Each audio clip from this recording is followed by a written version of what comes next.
In 1654, 23 Sephardic Jews arrived in New Amsterdam and incorporated Shearith Israel, the very first shul in what would become the United States. They didn't know it at the time, but they were laying the foundation for a community that would come to number 7.5 million strong. As Jewish immigration surged in the late 19th and early 20th centuries, Jewish culture exploded alongside it. Jewish newspapers, Yiddish theater, summer bungalow colonies, and eventually, Jewish voices shaping Hollywood and American comedy itself.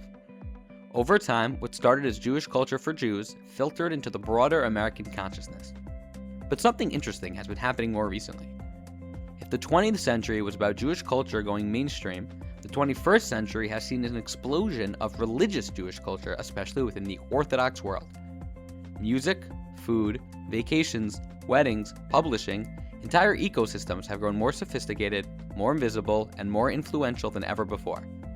Sure, these things existed in earlier generations, but the scale and intensity today are something new. And that's what this podcast is about. If you're listening, you're probably like me. Someone who consumes this culture, lives inside it, but is also deeply curious about it. Not just what exists, but why and how it exists. What drives it, how it shapes us, and what it says about Orthodox Jewish life in America right now. On this podcast, we hope to speak with musicians, authors, podcasters, and creators of all kinds to explore modern Orthodox culture from the inside, thoughtfully, practically, and honestly. Welcome to From But Relatable. Okay, I'm joined today by Professor, Doctor, what's the official title? Either works. Professor Dr. Roger Horowitz, who is an historian of American business, technology, and labor, and an expert on the nation's food. He currently serves as director of the Center for the History of Business, Technology, and Society at the Hagley Museum and Library, and teaches history at the University of Delaware. He is the author or editor of 7 books, most recently, and the one we're going to talk about today, Kosher USA, How Coke Became Kosher and Other Tales of Modern Food, which prizes from the Jewish Book Council and American Historical Association, and, if I can editorialize for a second, is one of my favorite nonfiction books of all time. Additionally, he's a trustee. It's so good. He is a trustee of the Delaware Jewish Historical Society and treasurer of the Business History Conference. Professor Horowitz, thank you so much for joining me today to talk a little bit about your book and about industrial kosher. Thanks for your interest. Let's just get to it.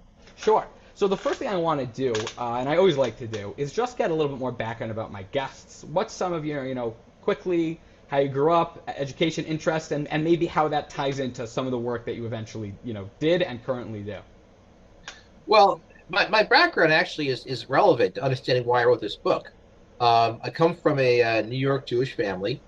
Typical story, family comes from Eastern Europe in the 1890s. They live on the Lower East Side. They do better. They move to the Upper West Side. And that's where the family got stuck for the next 100 years.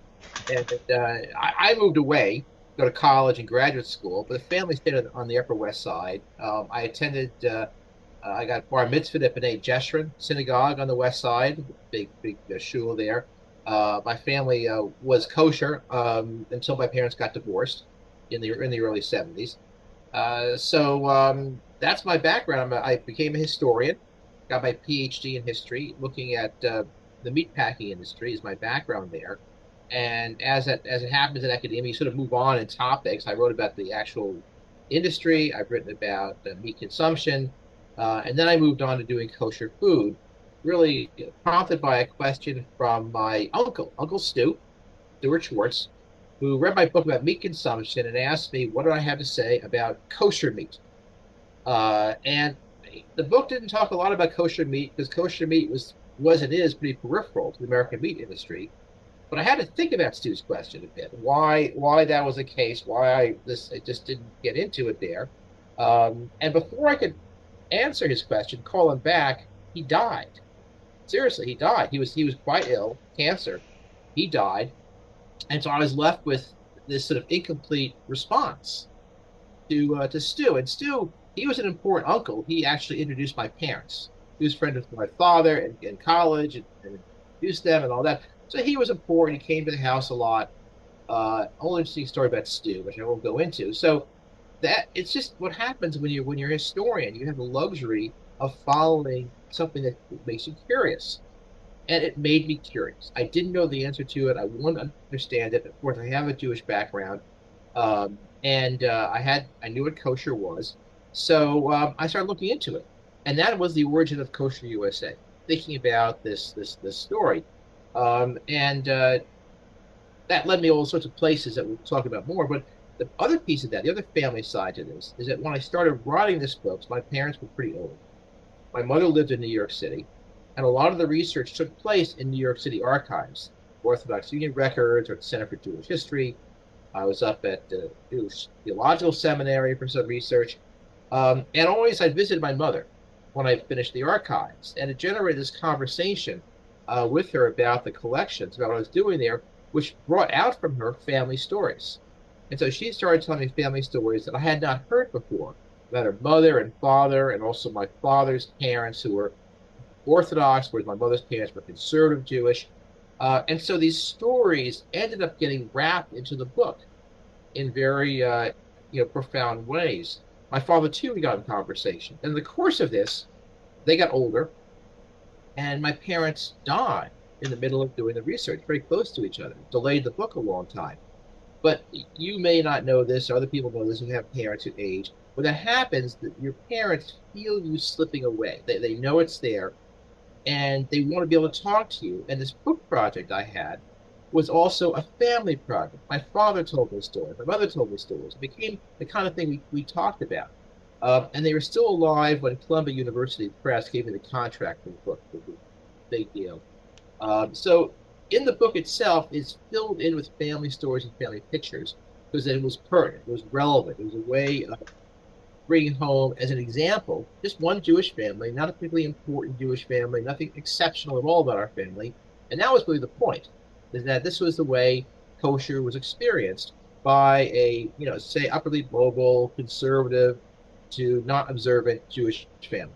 So that's my background, and it really it made the book um, more than an academic book to me. It made the book something that I was doing for my family, my parents, put them back in history.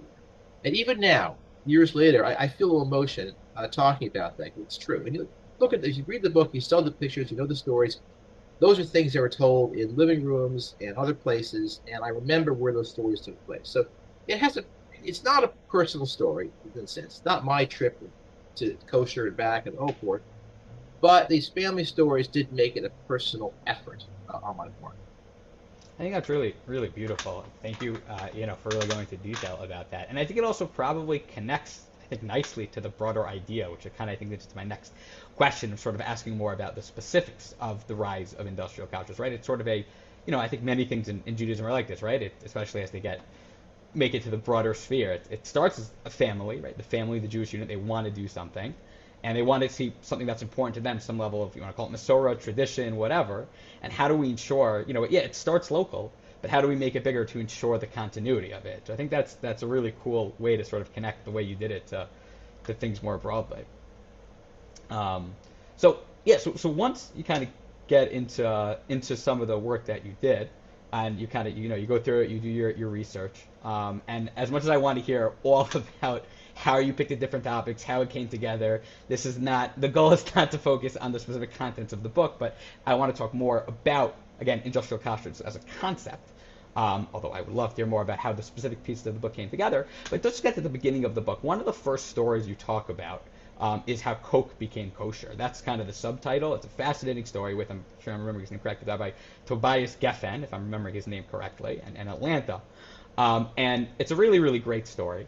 So it's kind of a two-parter. Was that the first instance of industrial kashrus? And can you, maybe that can roll into, how did the idea of industrial kashrus begin, right? Obviously, as the American food industry, moved into the industrial era, how did that relate to where at some point somebody said, hey, how do we, were Jews not thinking about it? Were Jews yes thinking about it? How did that go? How did Jews take that? And was this the first story of something like that happening? Well, I'll tell you, the Coke was a great point to use in the store because it is the first, mass consumer product that goes kosher in a very, very public way in the mid 1930s. And one way you can trace it is that Rabbi Geffen's grandson David Geffen was a historian and a rabbi, and he kept all his papers. Papers went to the Center for Jewish History, and that's where I found this material there. And there's an incredible set of material there, and includes debates among rabbis about kosher law. A lot of it's in Hebrew. And I've ended up, after the book, I've ended up sharing a lot of that correspondence with a variety of kosher authorities, rabbis who are pursuing other angles of the story. So in a way, it's because Koch was important in itself, but also just sort of the happenstance of what records we found. The issue of industrial kosher is on the mind of Jews from the beginning of the 20th century in the United States, because you go into stores and there's products that are in cans and in boxes, and there's no indication whether the product is kosher. And the ingredients that are listed, very limited labeling required, and they don't know if it says vegetable oil. If vegetable oil can be counted on to not include pork. Pork, very important source of oil, most processed foods. So it's on the mind of a lot of Jews. It becomes a source of concern for a fellow named Abraham Goldstein, who plays a very important role in the book. And I've had contact with Goldstein's family afterwards. His great grandson is still involved in kosher supervision. And Goldstein is a chemist. And so he becomes aware of all the ways in which things can go non-kosher inside the factory, which no one knows about, especially the use of pig derivatives, pork derivatives, that end up as chemicals in other kinds of foods. So, and that, of course, is just, there's many debates about kosher, but there's really no question that pork is not kosher. It's pretty cut and dry. Sure. So Goldstein starts doing these things. The Orthodox Union, at the time, he becomes involved in what becomes the Orthodox Union. And his idea is to create industrial kashrus supervision, that you'd have rabbis in an organization that would not be paid by the company that was making the food, but paid separate from that company's payroll to make sure that they are fair and they weren't being paid off. Because, of course, if you're paid to supervise a company and the company only pays you if you say the food's kosher, well, you got some questions there. And that his policies really are the standard now for the kosher supervision industry. So he's very concerned in the teens, the 20s, and the 30s about this. So this is really bubbling up inside the Orthodox world and observant world. The conservatives are kosher too. Goldstein has a magazine called the Kosher Food Guide, which is not that hard to find. All the copies are in the New York Public Library. And he opens a column called Questions and Answers, where he invites consumers to write letters to him asking about their concerns. And it's an incredible source because all sorts of observant Jews all over the U.S. and some in Canada are asking him, is this product kosher? Is that product kosher? There's some canned Chinese food, and Chinese food is very popular among Jews, as you probably know. And so they write saying, I saw this can, is it kosher? And Goldstein writes back and says, yes, it is kosher. I've looked at it, I've examined the contents, and it's kosher. Or it says it's not kosher. Unfortunately, it isn't kosher, so on and so forth. So this is a concern that is from the grassroots, really from the grassroots among Jews who are confronting these packages in stores like A&P all over the place, wondering, can I eat this? Is it kosher? And this is the nature of modern food. This is not just a Jewish concern. We all wonder, we being Americans and people in general, how safe is the food that we eat? We read these packages, it's all nice and pretty and all that. But what about all these chemical names that are on the listing? What do they do? Are they bad for you at all? And over time, some of those have turned out to be bad for you. In fact, there have been bad things in the food there. And so the Jewish consumers were ahead of the rest of the consumers. They were, before other consumers were as worried, Jews were especially worried about wanting to know what the ingredients that are inside these foods. And so that's really the origin of the kosher industrial supervision. Because to address those concerns, you've got to find out what's in the foods, which means you've got to go into the factories and find out what these foods are, where they came from, what the sources are. And it's amazing the problems that they found when they started looking at something like red food dye. A lot of it comes from insects. It's an old story. There's an insect that yields red dye. It's been used in foods probably since the 15th century. And there's nothing wrong with it. But it's insects, and insects aren't kosher. So one, again, this is just an example. One thing the rabbis had to figure out was, okay, why is this food red? When you get your little bit of chocolate, what's it? M&Ms, the red chocolate. Uh, what's the red from? That's the kinds of issues so industrial kashrus means you go into the factories, you find out what these ingredients are, you find out what the chemicals are. And to me, the importance of Koch was that Rabbi Geffen, took the step of looking at chemistry, looked at modern science. And if you go back to the 20s and the 30s, the Orthodox world is ambivalent about secular education, about the importance of secular subjects unconnected to Judaism. And it just so happens with Geffen, I don't go into it in life, his daughter, he had a daughter who was a chemist, who studied chemistry in high school and college, goes on to get a degree in chemistry. So he's in the kitchen, probably talking to his daughter about these things, and she's sharing her textbooks with him. He's learning about chemistry because he realizes he needs to know chemistry to figure out if Coke is kosher. So Coke is important also as an example of how rabbinical authorities learn to accept the value of secular science. And indeed, over time, some of the most knowledgeable men about industrial processes, about food science, are rabbis because of what they have to learn in order to adjudicate what is kosher and what is not. That's unbelievable. And I know it's such an interesting point, I think, that you bring up. And it's true, right? Because I think it's such a good Kashrus and such a good place to reflect on the incorporation of, modern science and education into, halacha and Torah law. That chapter, I keep saying my favorite chapter. That might be my favorite individual, like from a concept perspective, in the book, is the battle between Abraham Goldstein, who is a knowledgeable Jew but not a rabbi, and I forgot what rabbi, but some American Orthodox rabbi, and they're having a battle. They send letters to Europe, and it's the chemist who's saying that this is not kosher, and the rabbi who's saying, no, this is kosher, because there was a question about, I forget the name of the product, but it's the gelatin or something similar to the gelatin. Yeah, right. Yeah, which is so cool. So that's really right. Interesting that it started kind of grassroots, and then it almost sounds like it's a cycle. It feeds into itself, where then now people are taking charge, and now there's more people who are interested in thinking on the ground, who are asking questions, and more people asking questions, so now we're going to do more, and people want more products, right? Consumerism, I'm sure, is connected to this to some degree as well. Yep.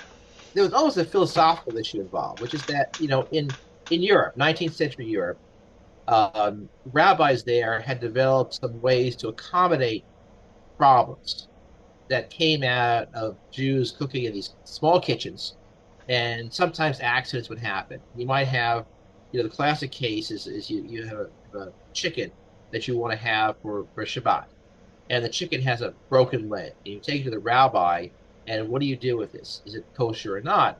And it's a long story there, but part of Jewish tradition was to offer some leniencies, that you might be more lenient for the poorer consumers than for the wealthy consumers, because the buying of the chicken was probably impossible.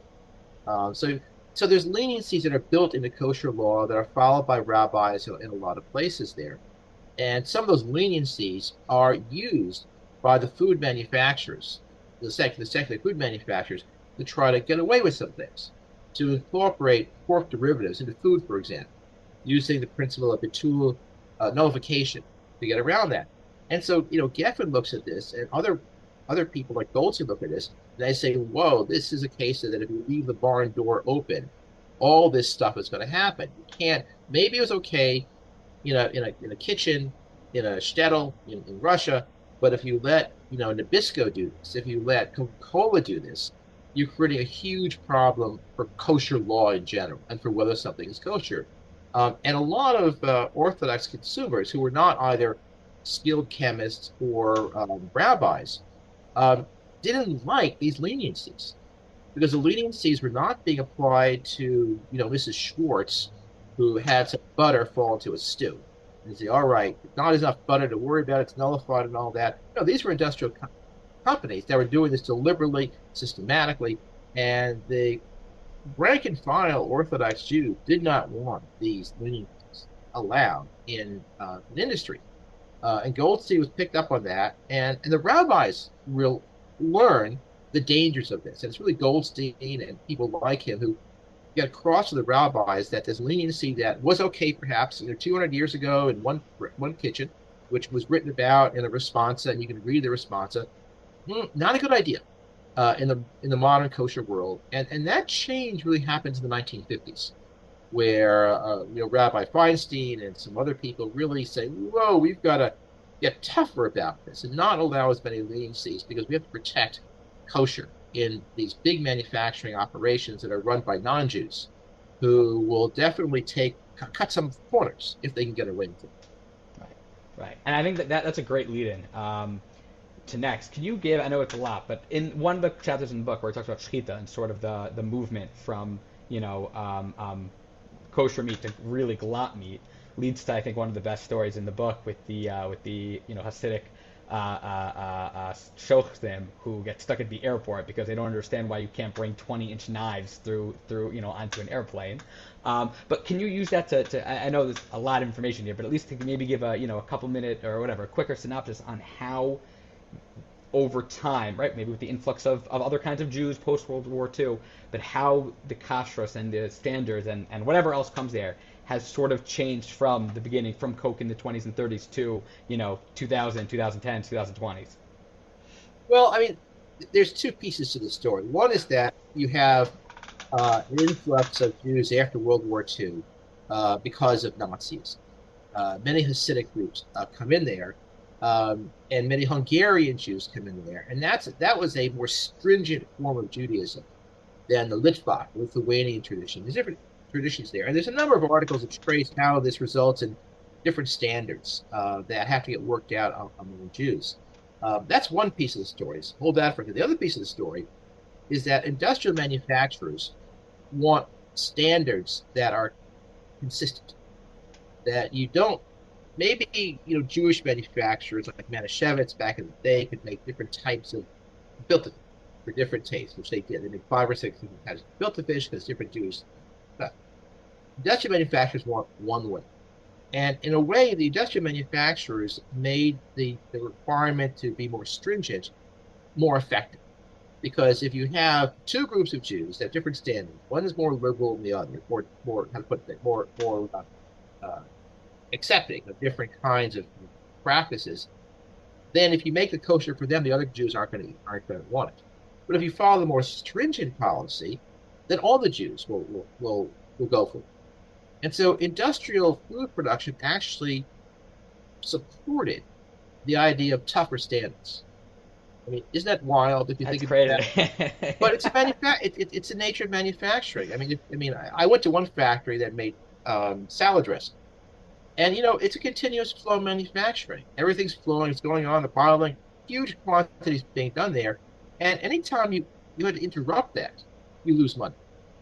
So to the extent possible, those manufacturers want to have one standard, and that encouraged more stringency.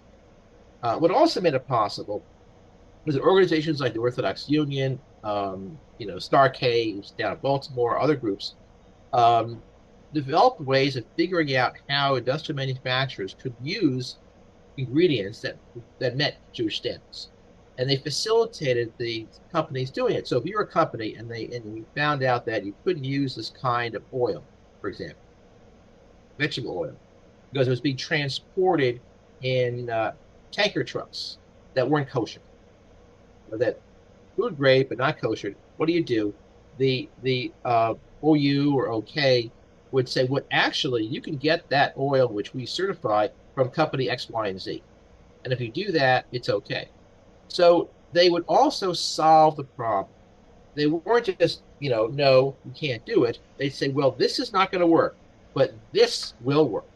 And they maintained lists of ingredients that would facilitate these companies. And they also became experts in the production methods of these factories. I said before that part of this change that comes about in the mid-century is these rabbis learn how things are made. And the OU, you can actually order these in the OU like baking goods. Big issue is baking. The OU has a little pamphlet that you could buy and read, very technical pamphlet about manufacturing baked goods to meet kosher standards. So it can give it to a manufacturer, someone who wants to bake cookies and make them kosher certified, to tell them how to do what they have to do. And they'll send in essentially inspectors to tell the company, well, this works and this doesn't work. on how to make this thing happen. So that's part of the story, that the Jewish community becomes more stringent because of the changes in the composition, but also that an obstacle to having kosher food become more prevalent, because firms are fine with accepting these rules as long as it's one set of rules, and they don't have to keep changing these things. That's unbelievable, right? It's remarkable, the combination of the grassroots, the ingenuity, how this all came together. I think my last major question on this, and I want to connect this again to the broader conversations that I try to have here, is what do you think that all of that, everything that you brought up, right? The desire to want, it's a couple things. It's the desire to want kosher food, right? That it's important. That it's, hey, how do we incorporate it into, we're not going to just an answer theoretically is we're just going to stay in our own kitchens, and we're never going to touch industrial culture, and we're never going to graduate from how food was made in the shtetl. And number three, not only are we going to get involved here and try to get kosher products, but we're also going to be ingenuous about how we do it. It's going to be smart. It's going to be a real production. It's going to be, great. It's going to be a formal and intelligent process. What do you think all that together says about the Jewish consumer, and I think also specifically the Orthodox Jewish consumer in America? And, connect that to, again, also even just the rise of, I think, kosher food as a cultural thing in general, right? You now have the restaurant scene has exploded. You have kosher food expos now. The wines are it's not just, one bottle of Manischewitz anymore. There's an almost unlimited amount. So what do you think all that says about the American Orthodox, Jew? Well, I mean, Jews for a long time have been willing to engage in the mainstream culture if the mainstream culture will have them. The longest time of separation probably was in the shtetls of Russia, because we weren't allowed in to the cities. I mean, we were prescribed; they weren't let us in there. But if you go back to, say, Jews again, I'm a historian. Go back to Jews when they were surrounded by the Greeks. We're talking 300, 200 BCE. They really were the height of Jewish civilization. Jews are all fine at reading Greek. They learn science. Jews are one of the main ways that science makes its way to Europe, which is a very backward place, because Jews translate Greek works of science into contemporary vernacular. So you go to Spain, 10th century. Jews are poets and participating in Spanish culture, very literate culture, working with the other. So there's a long history of Jews being willing to participate in a culture if that culture, this is the big if, accepts the Jewish ways of doing things. So what's happened with kosher becoming so industrial is that Jews have been able to enter restaurants and the wine booths and the nicer, how to put it, the better things in life that America offers, because it has accommodated, in many ways, not consistently, but in many ways, kosher as a set of law. Jews have wanted that, and it's allowed that participation to take place. Maybe there are some Jews who don't want to do this, but even the Hasidim, who are more separate than the modern Orthodox, they go to restaurants. They want to participate and have a nice steak dinner and a bottle of wine. That's very American, if you want. So it says that the Orthodox Jews, among other Jews, want to be part of America. They want to be part of the society. And creating kosher foods and kosher establishments, to me, is a measure of democracy. It's about inclusion, about letting people become part of America, be Americans, but also be Jews, also have their own particular customs, not having to get rid of their religious background, but able to participate, which is a huge thing for Jews. If you know Jewish history, that's always been an issue. Jews were always the outsiders. They always were different. Most of European history, Jews were not citizens because they weren't Christians. They were outsiders and all that. That's very recent. The Christian world hasn't done that. In the Muslim world, Jews are still outsiders because the law and citizenship is based upon Muslim religion, Muslim rules. So that varies from place to place. So the extent to which you have a secular world which permits Jewishness to be practiced in a visible way is relatively recent. And the kosher laws are so important in allowing Jews who want to emphasize their traditions and to do so in public. Yeah, I think that's a really, I feel like I said fascinating already, but I'll use it. I try to mix up my words, but that's a really, I think, interesting take that I don't know if I considered in that light. That it's sort of right. It's two things that have to come together. We need the Jews to want to keep their traditions, right? Keep halacha, make sure that's still unfortunately, by the time, whatever. That's an important piece. And on the other half, you need the society to be willing to accommodate that, and you sort of need it to go in both directions, which I think is really interesting. Professor Horowitz, thank you so much for your time. Where can people find your stuff? And I'm still learning how to do all this, but I will attach it to the show notes. But where can people find your stuff? I would say go to Amazon and buy a copy of Kosher USA. It's a bit new, used. It's in paperback now, which is relatively inexpensive. And that's, if you want to find out more, that would be the thing. Buy the book, go there, get it. You'll enjoy it. You'll see some pictures of my grandparents, my parents, stories, and all that. Awesome, thank you. And if my approbation means anything to anyone listening, the book is I know I said this in the beginning. It's fantastic. I think this is very high praise I can give it. It's one of the rare nonfiction books that I've read more than once. So I think that. Thank you so much for that praise. That means a lot to me. Sure. Yeah. Thank you. Sure. Thank you so much. Again, I really, really appreciate it. And yeah, thanks for your time. Take care. Good luck. If you made it through the entire episode, thank you. Hopefully that means you enjoyed. If you did, then I'd really appreciate it if you'd leave a like, subscribe, and even share the podcast. Have any comments, feedback, or guest suggestions? I'd love to hear from you. Send all you have to say to frombutrelatable@gmail.com. Again, that's frombutrelatable@gmail.com. Thanks again for listening. I hope you have a wonderful rest of your day.